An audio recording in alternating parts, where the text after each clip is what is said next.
Nakabili kami ng motor ng aking tropa.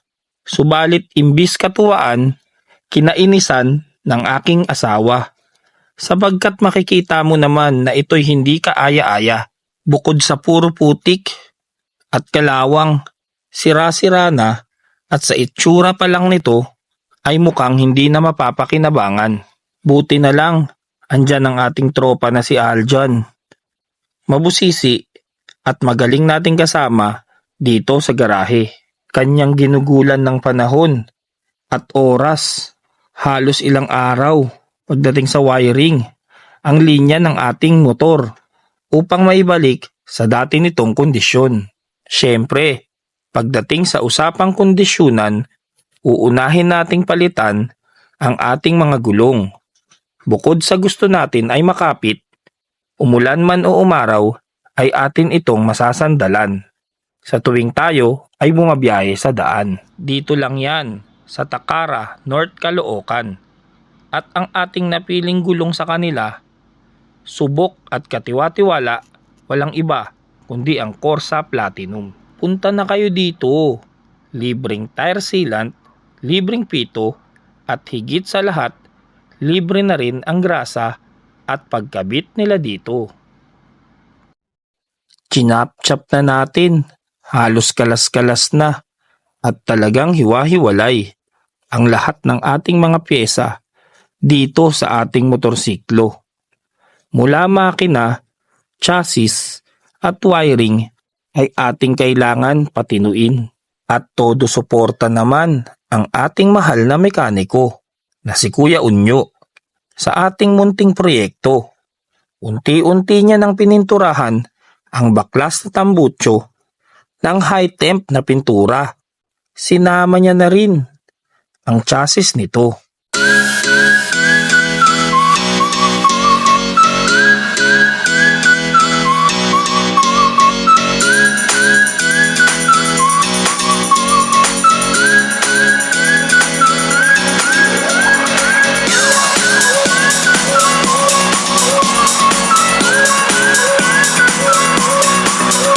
At binugahan na nga ng ating mga tropa ang ating motor para talagang pati kasulok-sulukan nito ay talagang malinis at mukhang maging bago.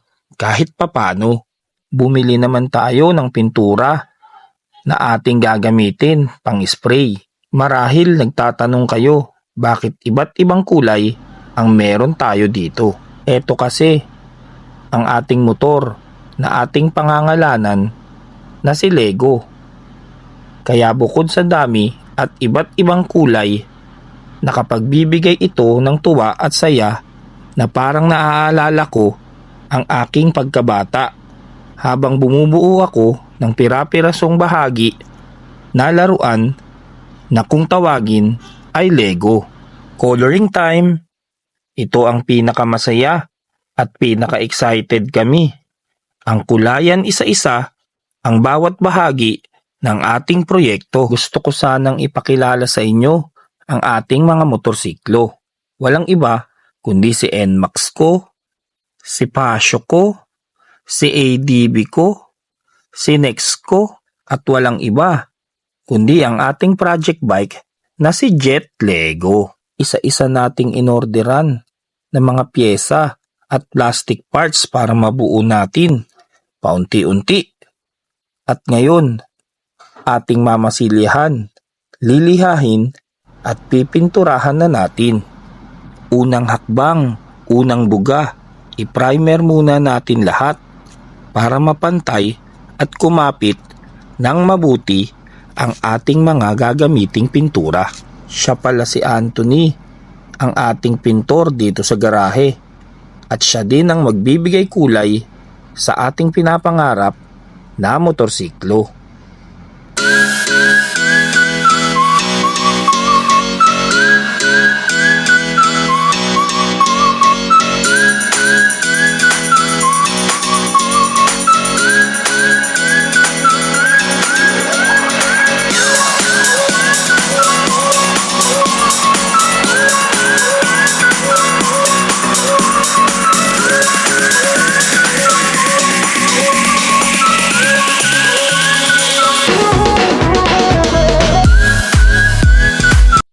Eto na, tuluyan ng nabibigyan ng kulay ang ating mga pangarap.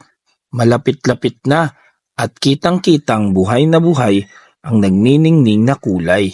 Pagtapos natin itong patuyuin, agad naman natin itong papatungan ulit ng top coat bilang magsisilbi nitong pampakintab at pangpatibay. Ito ang SYM Jet Euro 100cc. Isa itong two-stroke na uri ng motorsiklo. Ginagamitan ito ng tuti na hinahalo pa sa gasolina bago ito patakbuhin. Katunayan, sa panahon ngayon ay wala nang nakakakilala ng ganitong motorsiklo. Lalo na ang mga kabataan ngayon ay alam na nila ay ang mga 4-stroke engine na. Marahil tayo ay tumatanda na at Tito Days na tayo ngayon. Isa ito sa mga pangarap nating motor dati, nung college days pa.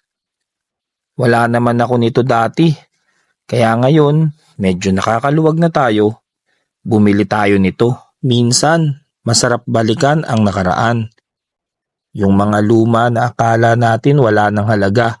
Para sa akin, masarap sa pakiramdam na buhayin itong muli at masakyan nating muli. Hindi man naging perpekto ang paglikha namin sa proyektong motor na ito, subalit kami masaya at ginawa namin ang lahat ng aming makakaya ng may puso at pananampalataya. Ang dami nating sakripisyo, pasensya, abala, sakit ng ulo, gastos. Pero baliwala ng lahat ng yan basta unti-unti nating nakikita na may unti-unti rin tayong nadadagdag at nababago sa kanya. Ito ang isang dahilan kaya sa kabila ng lahat ay kailanman hindi natin sinukuan o iniwan. Bagkus, ito ay lalo pa nating minahal at makakasama magpakailan paman. Maraming salamat sa inyong pagtutok sa amin. Boss J Entertainment, mabuhay! Old but gold. That's a precious memory I made.